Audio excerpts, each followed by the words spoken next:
Hello, everybody, and welcome to this B Corp session on unpacking stakeholder governance for businesses across Europe. We're super excited to be with you today. Thank you so much to the ChangeNOW event and the ChangeNOW team for making this happen. And welcome all to this session. We've got some really amazing speakers with us. But just before we turn to our speakers, so that they can help us unpack stakeholder governance and what it means for businesses, I'm here with Maria. Hi, Maria. Maria's head of communications and marketing for B Lab Europe. I'm the executive director for B Lab France, and we'll just kick off with a few highlights on what's been happening with the B Corp movement, especially across Europe over the last couple of months. It's been an incredibly exciting time for the B Corp movement. Hi, Maria. Hey, Augustin. Thank you so much for introducing me, and thank you everybody at ChangeNOW for having us. So to get us started, we wanted to show you this vision slide, and this is what we're all about at the B Corp movement. We're convinced that tomorrow's economy will be centered around stakeholders. Today's economy has mainly been centered around shareholders, which means building value for shareholders. And what the B Corp movement has been trying to do for the last couple of years since its creation in 2006 has been driving this stakeholder-centered economy, which is more long-term, it's more regenerative, it's more inclusive. And the idea is that we are building value and businesses are building value for their multiple stakeholders and not just driven by the value that they're creating for shareholders. Now, B Corp is not alone in this fight, and this is also what we're about. We're a movement with lots of other movements, lots of other organizations that are driving this change. We'll hear about a couple of them today as well. But there's an incredible momentum right now around stakeholder capitalism. B Corp definitely opened the door with this vision on the role of companies. What are companies meant to do? What are their purpose aside from being profitable? And B Corp opened the door, and we're seeing that this door, more and more people are coming knocking on the door. Which is super exciting, and I think with the ChangeNOW Summit as well, we're seeing this momentum. Just here a couple of numbers on B Corp. So this is the B Corp community in Europe. It's been growing year on year and counting. And I think 2021 is going to be an incredibly exciting year again for the B Corp movement, but not just the B Corp movement. Really, this whole new economy that's starting to arise is incredibly exciting, and no, we're very excited to have our speakers with us. Just before we turn to our speakers, I'm going to hand it over to Maria so that she can share a couple of highlights as well on the B Corp movement. Thank you so much, Augustin. And indeed, it's such an exciting time because as our community grows, so does the momentum around the world. So if we look at the B Corp community globally, we're at nearly 4,000 B Corps in over 75 different countries, and 57% of that are outside of the US. So as Augustin was saying, we already have over 620 B Corps here in Europe, and you're seeing the momentum of that. And when you look at all of the presence in all of those different countries and all of those different industries, what that identifies as well is that we're not just talking about transforming individual businesses. We're talking about kind of the collective impact that we could make across entire industries and the positive impact that we could have on the world, in society, but also in the environment. If you look at some of these highlights from 2020, the impact that our collective community has made in protecting land, in offsetting carbon, in reducing emissions, and protecting our valuable resources and putting people and the planet first. But I think, when we talk about really changing the world and creating a more inclusive, equitable, and regenerative economy, that's not just about celebrating certified B Corps or the thousands of companies that use our tools. But it's also about inspiring more and more companies to be held accountable and to champion those values and standards. And with that, B Lab all around the world is working to shift policy to really drive stakeholder governance as a key across the economy. And here in Europe, that's no different. So earlier this year, B Lab Europe responded to the European Commission's consultation on sustainable stakeholder governance and presented our position around the fact that every company registered in the European Union must consider the interests of all stakeholders in their governance. And with that, we're establishing the Interdependence Coalition, which will be launching in the next couple of days. So we're very excited about that. And just this week, we launched the Coffee and Good Company series, which is inviting different business leaders from across the region to talk about stakeholder governance. And the speakers that we have here today on our panel will also do that. So it's a really exciting time to be hearing about different leaders about what that means exactly. And so, yeah, I'll pass it back to Augustin to introduce those amazing panelists. Thanks, Maria, for these highlights and for sharing what the B Corp movement is about. And it's not just about, as you said, celebrating these B Corps, but about the actual impact that these types of companies are having on people and on the planet.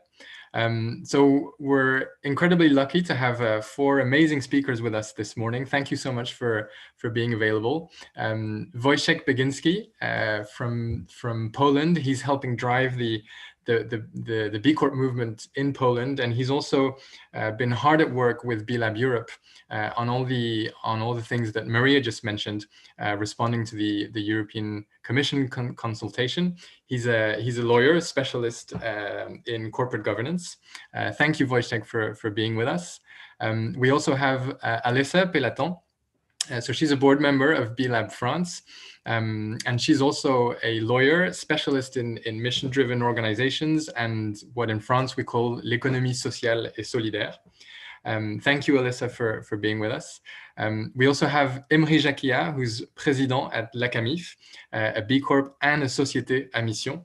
And he's also the president of the association for entreprises à mission, so the Communauté des entreprises à mission.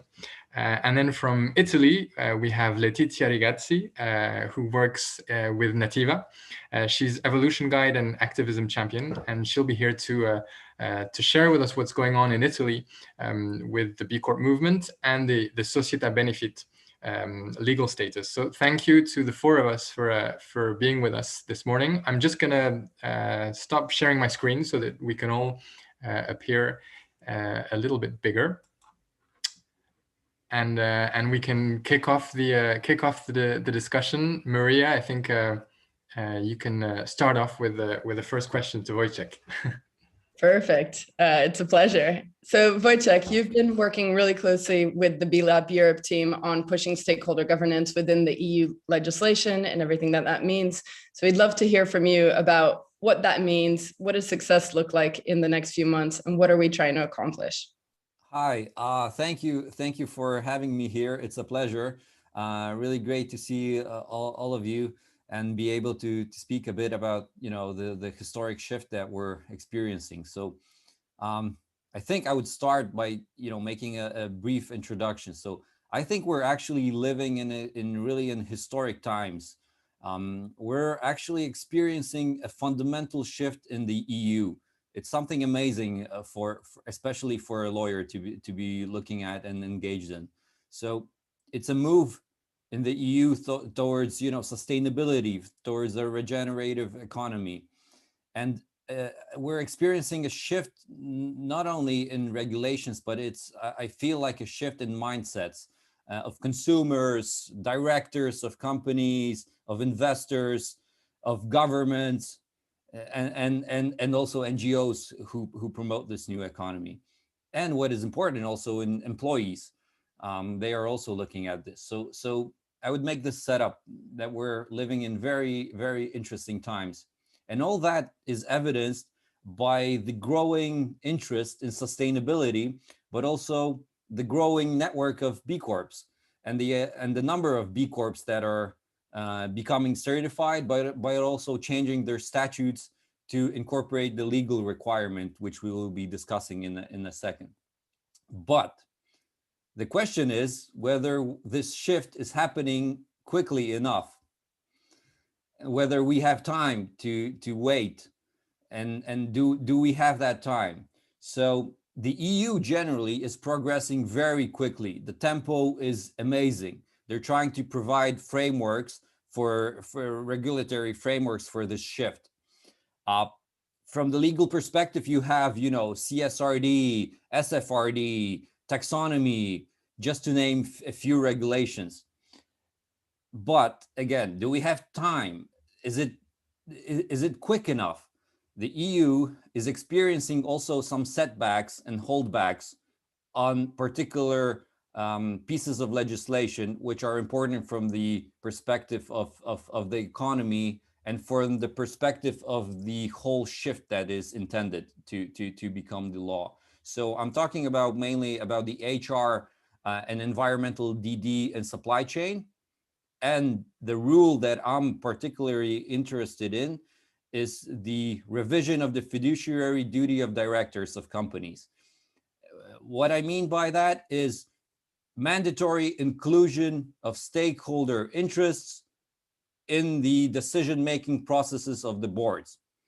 So the EU here is, as I said, experiencing some holdbacks, and there are some critics towards this rule, and there are some arguments against this. So we as B Lab, as a system change organization, is urging actually, is working with and trying to advocate within the Commission that we don't have time to back out of these ideas. These are the overarching principles, and that the EU should be actually pushing to introduce them and not hold back with these regulations. So in my mind, we don't have time. We need to press. The revision of fiduciary duty is a fundamental concept for B Corps. It works. We have great examples. So we just need to do it. We need to shift the burden of proof.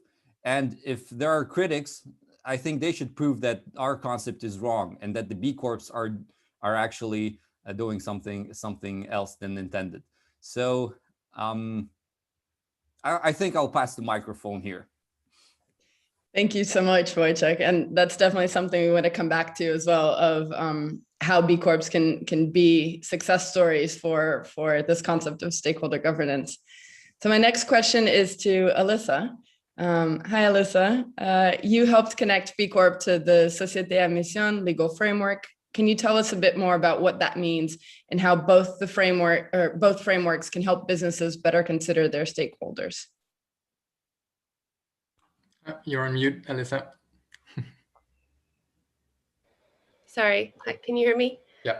Okay. Thank you for inviting me, and thank you for this great topic. It's very interesting. I think, as Wojciech said, it's now or never. I think now is the time. I've been interested in this sector for about 20 years, and I've seen an enormous acceleration in legal change and frameworks over the past 20 years, and if not in the past 10 years, it's really been accelerating. And I'm excited because that means that the government has understood the importance of this issue. And I'm also a little nervous because I'm wondering how we're going to come together and to bring stakeholder governance as an issue that is key to success and to bringing this new economy and this regenerative economy into full effect. Maybe just to start out, I would say that the Société à Mission, which was created in France, is one of the legal frameworks that's used and is quite innovative, and I would say one of the leaders in creating a framework for inclusive stakeholder governance. It was inspired mostly by benefit corporations, social purpose corporations, a report that was 250 pages long about what is the purpose of a corporation. So there was a lot of discussion, even including stakeholders in creating the Société à Mission and in how the government in France went about adopting this law in 2019. We call the Law Pact. So this pact law created 3 new innovative tools. So there was the modification of the civil code, which requires now all companies, regardless, to take into account social and environmental factors. So that's a huge step forward. It could be considered as symbolic because in the sense it's, again, it's the directors who decide, but in another sense, we can say that this can be used as a way to enforce stakeholder consideration. And the second pillar that the Pact law created was the idea of creating a purpose and putting the purpose or the raison d'être in your bylaws. And then the third change that was made was what we call the Société à Mission. So this Société à Mission is a legal status, and which requires companies to adopt eventually a raison d'être, donc a purpose, and as well as objective social and environmental objectives that they need to include in their bylaws. And they need to create a missions committee, which is an advisory committee that will verify whether the company and its directors are taking into account the social and environmental objectives in their decisions and executing them properly. And then finally, the requirement is that every 2 years, between 18 months and 2 years, an external auditor will come and verify as well and give an opinion as to whether or not the company is effectively pursuing these social and environmental objectives. So the question is, how has this legal framework allowed or encouraged businesses to consider stakeholders? I would say, on one hand, it allows, first of all, companies to think about what is their purpose. And we all have a purpose. I mean, every company in the world has a mission, vision, value, but the fact that you have to put it into your bylaws and you have to, formulate it, I think that's a huge opportunity for companies to look to their stakeholders and ask their company and ask their stakeholders, including their employees, what do you think our purpose is, and to come together around the purpose. And I think that's a huge tool, a huge step forward as well in France, at least, to encourage companies. And sometimes companies take a year or 2 years to discover what their purpose is and to include stakeholders. The other way we can include stakeholders in Société à Mission is the idea of we're going to, we have a missions committee that we can put into place. And it's highly encouraged that there's stakeholders that are participating in this committee. There has to be at least one employee. So that's another way we can take into account stakeholder interests, because the committee has to publish a report every year. And so the status gives stakeholders a voice. It gives stakeholders information as well. It gives them the ability to ask questions about why did we choose one objective over the other, or how are we implementing these objectives and these social and environmental goals. And just the fact that they have a voice and a say and a status is a huge step forward as well for stakeholder governance. And then finally, I would say that this idea of a Société à Mission in and of itself is a huge step forward for stakeholder interest, because it allows also directors to ask their stakeholders what they want as goals. So that's also a way we can say, okay, we want specific goals. How are we going to put these into place? And then so the second question within the question was about B Corp. And so B Corp, the movement in France has existed in 2015. And France, as you know, is a social, we also have a very strong social and solidarity economy. And so this idea of including stakeholders has already been implemented by the Social and Solidarity Economy Law in 2014. B-Lab has existed since 2015 and has required their companies to adopt in their bylaws integrating stakeholder interest and the requirement for directors to take into account stakeholder interests. But what I think is really important, and what is for me really encouraging, is that B-Lab decided after the law was passed in 2019 to modify the legal requirement in order to abide by the new framework, the new legal framework that exists in France. And so we adopted the legal requirement for B Corp to have a purpose, so a raison d'être, and as well as a general purpose, which is to have a positive impact on society and the environment, to allow the company to choose its own purpose, and then to require companies that want to adopt the société à mission, also to require them to take into account stakeholder interests, not only in the missions committee, but also in the decisions that they're making. And so this is, again, a huge step forward, because it adds another requirement or another obligation, and a higher standard, if you will, for directors, not only to just say, okay, we're going to choose our own objectives, but we need to have we need to take into account all stakeholders in our decisions, including the environment, including long-term interests, including the shareholders, including the company's employees. So I would say that's probably the main way we can also help stakeholders have their say and have a voice and a status in France. Thanks so much, Alyssa and Wojtek, for these first impressions. I'm going to turn to you, Emery. You are president at la CAMIF. You're also president of the Communauté des entreprises à mission. But in la CAMIF, I guess you guys at la CAMIF are living proof of this sort of purpose-driven company that considers all of their stakeholders when doing business. I can imagine that it's a challenge every day. But bearing in mind this challenge, how does all of this make la CAMIF a better business? Thank you, Augustin. I'm very glad to be with you today. I relaunched CAMIF 11 years ago, and with the idea that business could be a force for good. And we decided to relaunch CAMIF on a very different value proposition, betting on made in France, locally made products, and also have a high social impact in Niort, where we are based. It's in west of France.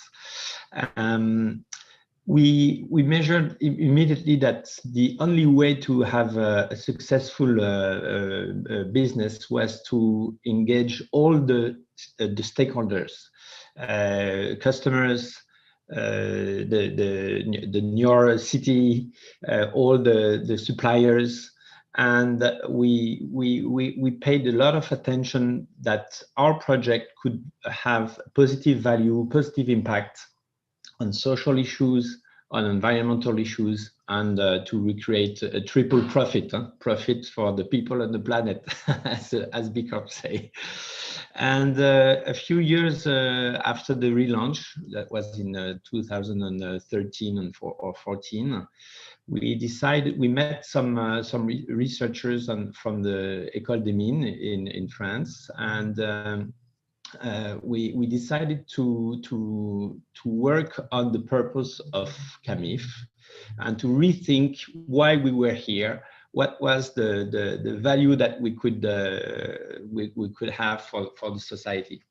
And it took us about 3 years to give this purpose-driven to find the purpose of CAMIF, and we decided to have a very collaborative approach to this. So we had a lot of interviews with all the stakeholders, and 2 years later we finally put in our bylaws the mission of CAMIF, which is home products and services for the benefit of people on the planet, and involve all stakeholders, cooperate to develop sustainable patterns of consumption, production, and new business models. So that's in our bylaws since 2017. And it gave us a lot of insight. So we to reinvent the way we were doing business. And today I can say that it was for us a great way to reinvent the business and to create value in a very competitive market, because we are in the e-commerce business, internet business, and it's when you have Amazon, Alibaba, and big players, and you're very small, and you're doing good in your business, but it's tough. And I think today we can really, and I agree totally with what was said before. We can feel that a lot of citizens, consumers, employees, they have an increasing demand on what companies do for society. And I'm convinced that within the 10 next years, the only companies that will be successful will be those who can prove their utility and their benefit, their profit for society. I'm convinced about that. And in France, as Alissa said, we have a very innovative pact law with that offers all leaders today, all business leaders today, a great framework to rethink all the purpose of their company, the mission of their company, and what they can really have impact on. And that's quite interesting, because we hear a lot about ESG, RSE in France, but what's the main difference here is that companies, they cannot follow 17 SDGs. It's not realistic, but they can concentrate on 1, 2, or 3, or 4, or 5. We have 5 objectives, social and environmental objectives in our bylaws today, and they can really pay attention to what they can have, what they can contribute to, and the thing that will really change the world is not 70 SDGs for a company. It's probably 1 or 2. Okay, and that's really interesting, because we noticed that was a way to re-engage all the stakeholders, because it makes sense, and the stakeholders of the company, they own the company. Shareholders don't own companies today. If you don't have customers, if you don't have employees, you just, the business is no good. So we can really say that the power has shifted from shareholders to stakeholders, and that's really key. And what's very interesting in the French law is that, in my opinion, is the only law in the world that really take into account this shift and give more power to stakeholders, because of the mission committee, as Alissa said. And we launched yesterday in the Association de la Communauté des Entreprises à Mission, our second observatory of the Société à Mission in France. And there is a great deal of trend, a very positive trend on the adoption of the law by French leaders. But what's very interesting is that in the law, you are obliged to have at least one mission reference in your company. But what we observe is that all the companies, they seize the opportunity to have their stakeholders in the governance of the company, in the mission committee. And that's very interesting, because that's the only way to have a very holistic view of what is your impact, what the value of the company, what's the value of the company. So yes, we did that very interesting move with CAMIF, but what's really makes me very enthusiastic is that a great number of leaders today in France, in Europe, and in the world are taking this move, and hopefully we are probably the first generation to know that we have to move and to use the force of the companies to make this world better. But we are also the last generation to be able to do this move. So we have to go and hopefully this move from shareholders to stakeholders is going right now. Fantastic. Thank you so much, Emery, Sorry for my English, sharing. but I'm a little rouillé, as we say in French. I think you were fine in English. We're going to move just across the border to Italy, because as you've all said, this is not only a shift in France, it's also a shift across Europe. Letizia, thank you so much for being with us from Italy. In Italy, you have the Società Benefit legal framework, which is in place and has been in place for a couple of years now. And you've got, I guess, similar trends to what Emery said, more and more companies coming towards this legal framework, adopting a B Corp as well. Can you tell us a little bit about how that works, what it means, and maybe share also some more recent examples? You mentioned when we were discussing Ili Café. How does that work for them, for a company of that size, to become a B Corp and Società Benefit? Right. Thank you, and thank you for having me here today. It's a pleasure for me.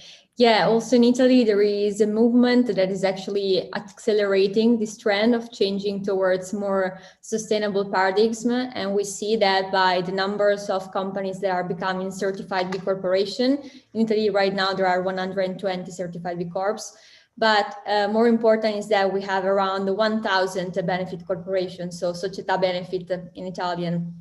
And this is something that has accelerated in the latest month and years, and we are very proud of this result, because it gives a clear sign to the market that we need to move towards a new paradigm, so the stakeholder paradigm.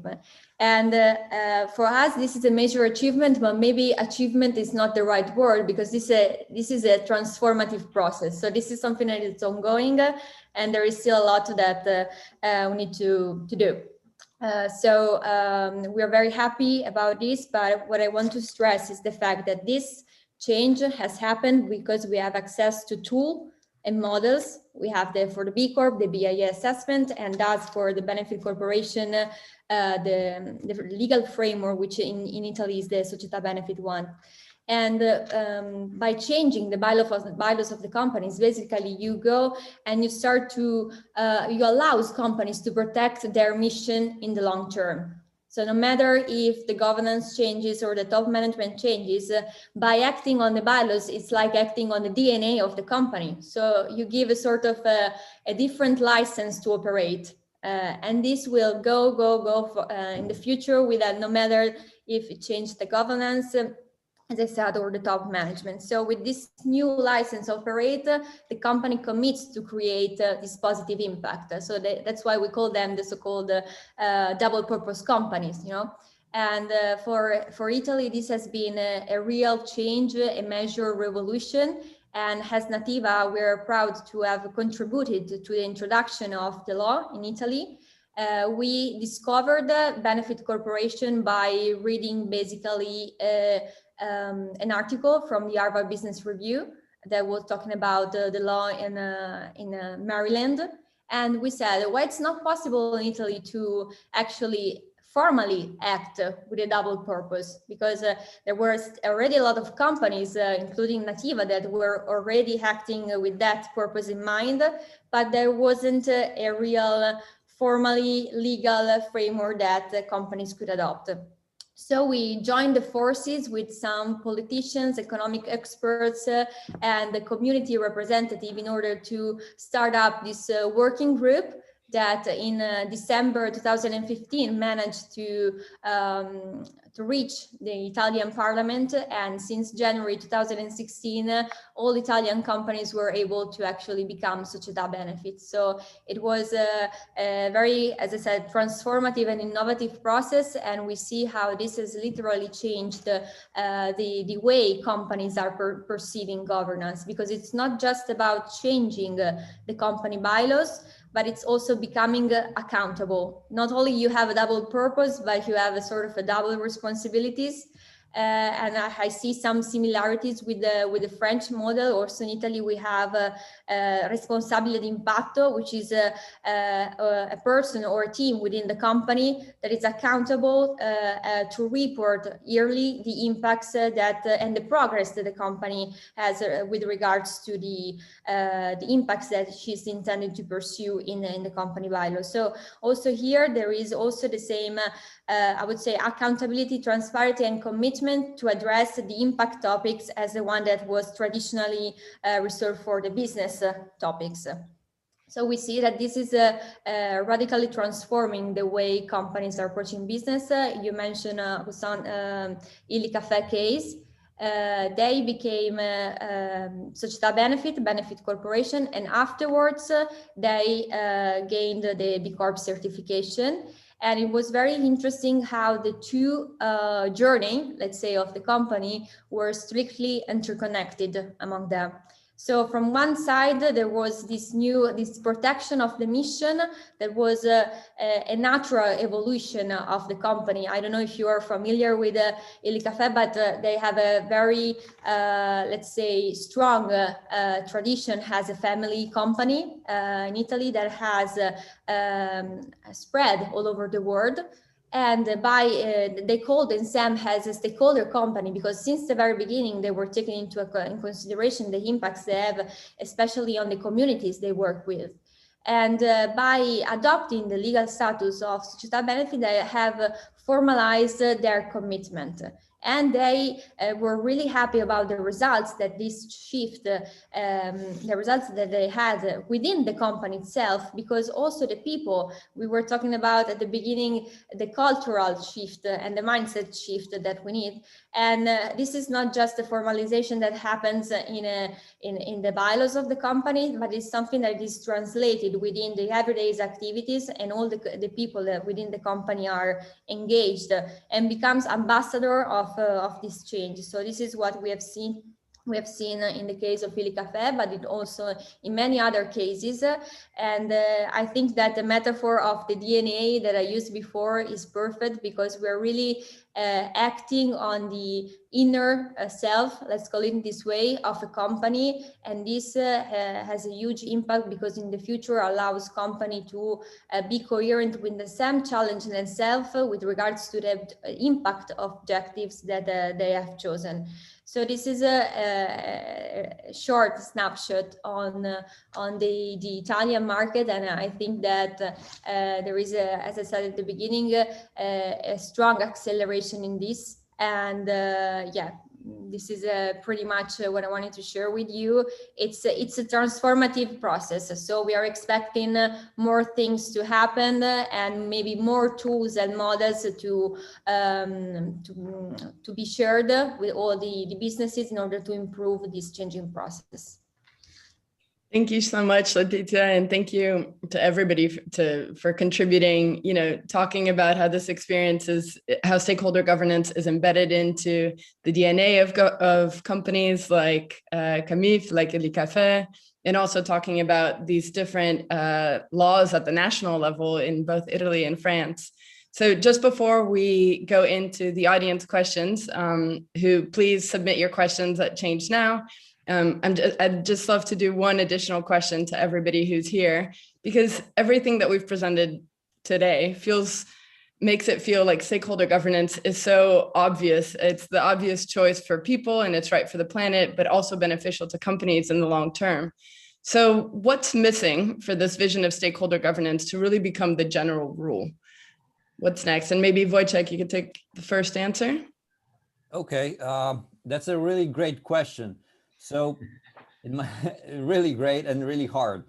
Actually, I'm looking at it from the perspective of the EU and what the EU is missing and why they are having these holdbacks on these changes, and regarding especially the fiduciary duty of care, the revision of this to include stakeholders. So my thoughts are that generally people prefer status quo before making any fundamental changes. So in the law, revising this fiduciary duty on a pan-European level, it's a little bit like playing with the fundaments. So we have a lot of trade associations and some larger businesses who are just afraid that this revising the fiduciary duty may create some impacts that are not that are unintended generally. So I think this is one of the reasons why we have some kind of an opposition towards this obvious idea of having to include stakeholders. I'm thinking that, and actually I'm working on an article right now which would advocate for creating an opt-out system. So my thoughts are that if we have critics and critics who are afraid of these unintended consequences, and on the other end, we have a large number of companies that are combining the two profits, the two purposes, the profit and the purpose. And basically, if we're having a fight over the consequences of having these rules, let's create an opt-out system in Europe whereby companies that don't believe this or are afraid of this these changes, they will be able to tick the box in the commercial register of companies and state that they are not willing to or don't want to include stakeholder interests in their decision-making process. I think that would solve a lot of problems, and I would be really interesting to see which companies choose to not to abide by this law. So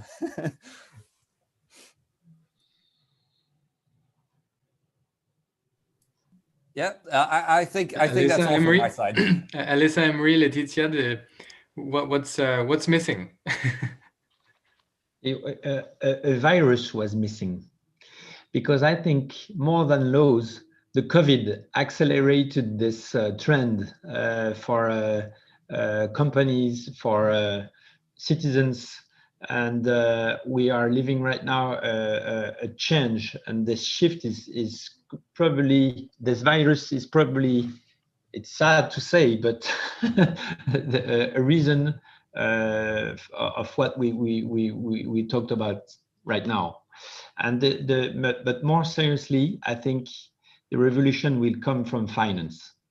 And as more and more investment funds realize that the value, the financial value of a company is completely correlated to the value it creates for the society, they will demand that their companies they invest in, they will demand that they also have social and environmental objectives. And this is there is a very interesting study from Merrill Lynch, Bank of America, saying that during the COVID last year, the more the company that were the better company for social or environmental with the highest value and social and environmental values were also the more profitable company, and that's a very good information, because the finance is going to change the world. I would just add to that. Yes, I think it's finance, and I also think it's the ability to discuss and to talk about the different fears or the legal hesitations in creating these laws, or eventually having law as a tool to include stakeholder governance. And I would say that it's really important to, when we're talking about introducing a new status quo, first of all, it needs to come from everybody. It has to come from consumers. It has to come from the finance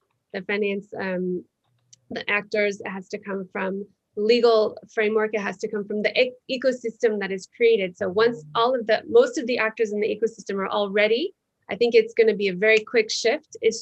For me, I see it more as the shift where we're looking more into sustainable products and organic products. Before, organic products or even environmental law didn't exist 20, 30 years ago. And suddenly now everybody has to have, every supermarket has organic products. And I think the next step is going to be for consumers to demand not only organic products, but also sustainable corporate products. So to have companies behind these products have a certain engagement and then have a certain value and stakeholder integration into the value of their company. And it's going to come. It's just a question of time in my sense. And it's also a question of letting go of the fear and letting go of the fear of the unknown and being able to realize that if we don't change, then the world as we know it will no longer be able to be the same. Because the reason why we want stakeholder governance is because we realize that, like COVID, everything is interconnected. You know, the economic crisis is connected with the health crisis, it's connected with the social crisis. Now we know, and the young generation knows that you cannot take one part and say it's only, you know, this capitalism. It's everything. It's regenerative economy. So once we realize that, and once everybody comes to that realization, I think it's just a matter of time and a matter of letting go of the legal fear of, or are we going to be attacked by a lot of consumer nonprofits or by stakeholders because we're not abiding by our, you know, fiduciary duty to take into consider stakeholder interests. And I think that's the real question. But we know that from even benefit corporations, this is not a real issue, and it hasn't been since the creation in 2010. So I think it's just, again, a question of time and a question of being able to overcome our fears and jump into the deep end. Yeah, I completely agree with that. If I just may add something, of course, it's a systemic change we need. I was thinking immediately about finance and the ESG topics that are nowadays we hear very often talking about. And I think that the S of ESG shouldn't be only social, but it should be stakeholder, because when you think about social, most of the case you think about, I don't know, volunteering, donating. It's something maybe that's not really clear, but here the shift also of the finance world should move towards the inclusion of all the relevant stakeholder. So yeah, I would go for this interpretation and suggestion of changing the S of ESG from social to stakeholder. Amazing. Thank you. Thank you so much for sharing your views. I'm almost getting goosebumps thinking about, you know, what's coming up next, and if it is a matter of time, and I'm sure we'll get to it. Hopefully we'll move into a more positive and regenerative economic system. So thanks a lot for sharing your views to all our four panelists. We've got a couple of questions that are coming up in the chat on ChangeNOW. So thank you very much to the audience for your questions. I'll stop the share screen again so that we can see each other better. I'll start off with the first question. You all mentioned, you know, the fear of some on this legal framework, and one of the questions says it seems very simple here when you talk about it, because you're living proof of this model and that it's positive. But recent changes of governance in Danone show that it's not always a given. It's not always this easy. Do you have a reaction maybe on that? Is what happened in Danone a sign that you know, leaders should be cautious, or not? On the contrary, it means that it's working, and that that companies should be moving towards this type of model. I think there's a lot of misunderstanding on the Danone case, because okay, Emmanuel Faber was fired. That happens sometime, but Société à Mission, on the mission of Danone, has stayed. So it's a proof of the resilience of this framework, that was voted by 99% of the shareholders. So no, the Danone cases did not do any harm to the Société à Mission. It's a big wave. It's a huge wave of hundreds or thousands of leaders that are on the way of getting their business better, because they understand that if they do not lead the way, if they do not, they will just disappear. After, it's also a fight between short term and long term. So we have to have brave leaders that that gives the long term the long term view more. Well, you understand what I said. Yeah, and I think what you said, Emery, and sorry, Alisa, I cut you off, but it kind of takes us back to also the origins of the B Corp movement and why it was created. It was to enable companies, regardless of their leadership, to put these items into their bylaws, so that, you know, people come and go, but organizations stay, and bylaws stay with the organizations. So that's the power of stakeholder governance written in the bylaws. Sorry, Alisa. No, I was just gonna say that one way we can also maybe help this transition into a more stakeholder focused economy is to inform and train directors on boards, because from my experience in helping the mission-led companies, there is some sort of fear, or because of course the directors are responsible and have legal duties that they need to make sure that they're upholding their legal duties, and if there's an additional legal duty, what is that duty? But from what I've seen is there's this dissonance between this desire from the company's employees, from the stakeholders, and from the leaders in the company to enter into this new economy, but the board members are a little bit hesitant. I think it's just because of the fact that maybe they don't have the information necessary to make an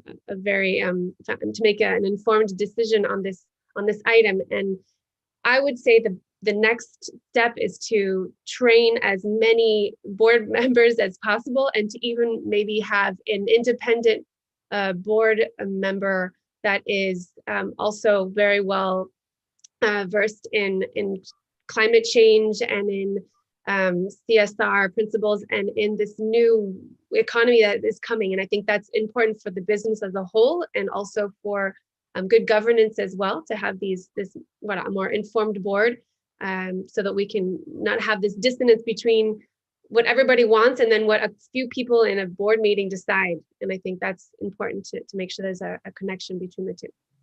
And to add what Alisa just said, it starts at school. It starts in business school. We have to learn today companies of tomorrow, not companies of yesterday. That's a really good point. And Alyssa, your point on training is actually a great segue for some of the other questions that we're receiving. So I'm going to combine two questions from the audience. But one of them is about, what advice or watch outs can we give to companies seeking to become B Corps or seeking to become entreprise à mission? And also, what tools do you recommend to include stakeholder governance for companies who are on that journey? So maybe if I can take the first one, actually the first bit, because this is also very interesting from my perspective and in my mind. If you want to become a B Corp or embed your purpose in the articles of the company, you need to be authentic. I mean, you need to mean this. It's not a check the box exercise. We're not talking about creating some regulations that companies will be able to use to greenwash. If you really want to get the premium out of this, and not only the premium in the sense of profit for yourself, but like creating a better impact, having more fun out of doing good also in your personal life, you need to be authentic. If you're faking it, I don't recommend doing this. I mean, the consumers will penalize you for this. I mean, there is already a body of research. If you're fake, people don't want to deal with you. That's it. So basically, that would be my advice. You need to really think of what you're doing. And as Emery said, it took them 3 years to think of the purpose and get it right. You know, this is a huge deal. So that would be my go on the first one. In terms of the tools necessary, I think there needs to be tools that will reassure the directors.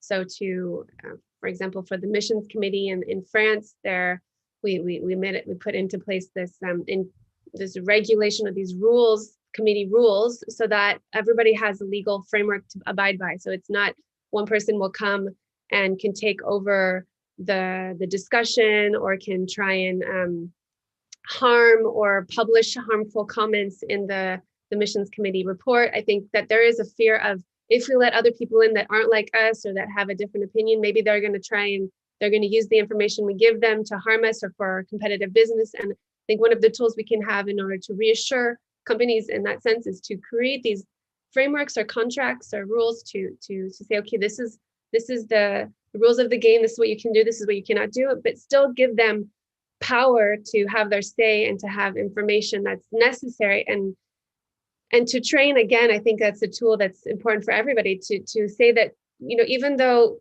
an employee may not have 10 years of business school and 20 years of experience in private equity, that doesn't mean that they don't have something to offer.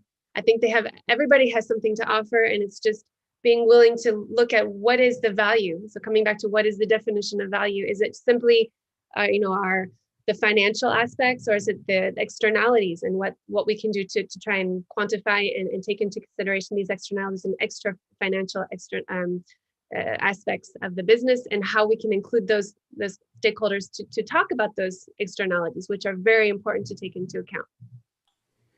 Yeah, if I can add just a few words, I think that tools, of course, will be very helpful in this change and transition. But of course, the side of training, authenticity, and education, and thus culture, it's going to be essential in order to translate those principles, tools into actually concrete everyday practice for companies. I would add one thing that seems very important to me. It takes time. You said it, Wojciech, and you should not be alone in this path. You should join a community, for example, the Communauté des Entreprises à Mission or the B Corp community, because there's a lot to share. There is a lot to learn from others. And the path is different from one another, but it's very enriching to share it. And also because sometimes it needs to be very radical. You need to be radical. You cannot fake it. You have to go all the way. When CAMIF decided to boycott Black Friday in 2017, that was just 1 week after we had the mission in the bylaws. My shareholders were not very happy about that, but I was convinced it was completely aligned, and it was completely in the heart of the CAMIF mission to seize this opportunity, and to go as far as closing the website for this Black Friday. And but you have to be confident that the today's renunciations is also tomorrow's profit. Thanks a lot. I think we have 1 or 2 minutes, so maybe just one very last question. There's actually a question on the journey. You've all talked about journey and achieving B Corp certification, achieving Société à Mission, Société à Benefit. The journey takes time, but once you've achieved it, what's next? Do you have to be recertified if you're a B Corp corporation? How do you check that the Société à Mission or the Société à Benefit is still valuable? So what does it look like in time? And if you can be short in your answers, because I think we only have 1 or 2 minutes left. I can start, and I will be very short. The journey never ends. You never achieve. You can always be better. So it's a continuous improvement. Yeah, for B Corp, I'm assuming, and Augustin, you can answer the question, but every 3 years you have to be recertified as a B Corp, and so and every 2 or 3 years the BIA, the impact assessment, is reevaluated and is actually a higher standard. So it encourages B Corps to become more and more diligent and and also to comply with more higher standards. I think that's a great way to be able to ensure that there's a process. And for Société Mission, it's the same idea. Every 2 years, there's an external auditor that comes in and verifies, but the external auditor will also verify whether the objectives are pertinent, are important, or are already achieved or haven't been achieved. So there is this progress that we will hopefully be able to measure over the years. Yeah, also as far as it concerns Società Benefit, there is legal authority that periodically checks the accountability of the information that are shared by the companies. But I think that there is also the consumer and the many people authority that is becoming more and more aware, and thus is able to read a report, understand the authenticity, as said before, Wojciech. So that is also an authority that I think that will become more and more important in the next years. And my go on this question, because everything was already said, but I would say that this is a, we're offering a good journey, and it's not a destination. It's a continuous journey. So that would be my summing up, I think, of this of this question. Okay. I think if you have time, there's maybe one last question. I think we're allowed to take 2 or 3 minutes more. It was just, would you recommend a place for boards to go to? Because we know that this question usually or can sometimes find resistance and challenges. Emery, you talked about the fact your shareholders weren't happy when you decided to boycott Black Friday. Where can you turn to for boards and shareholders to kind of get a crash test, I guess, on these issues? It's a very simple answer. You have to go to the community of the Entreprise à Mission, because you will meet other board members, you will meet other mission committee members, and you will share your experience. So, as I said, you should not be alone. And if I would just add one additional part of information, there's an initiative that's really interesting, started in the UK, but now it's global. It's called Chapter Zero. And their purpose is to train board members on climate change issues. And I think if I could have one recommendation to the government in France, or even on a European level, would be to require all board members to have some sort of training at least once per year on climate change issues, because it's a real subject and it's an issue that is important for every company to look at. And so this initiative is really interesting, and it could be maybe an idea for every company to adopt. Great. I think that's a wrap for this session. Thank you so much, Maria, for co-hosting with me, and a huge thank you to Wojciech, Alisa, Emery, and Letizia. I've really enjoyed this discussion. I hope the audience too. We've got a lot of questions. Sorry we couldn't answer to all the questions that came through, but there will be a replay available. So hopefully those who couldn't make it can enjoy the ideas and the full engagement of these 4 panelists. Thanks again to everyone, and hopefully see you soon. Thanks, Maria. Thank you, Augustin. Thank you, Augustin. Thank you, guys. Thank you. Bye-bye. Thanks, everyone.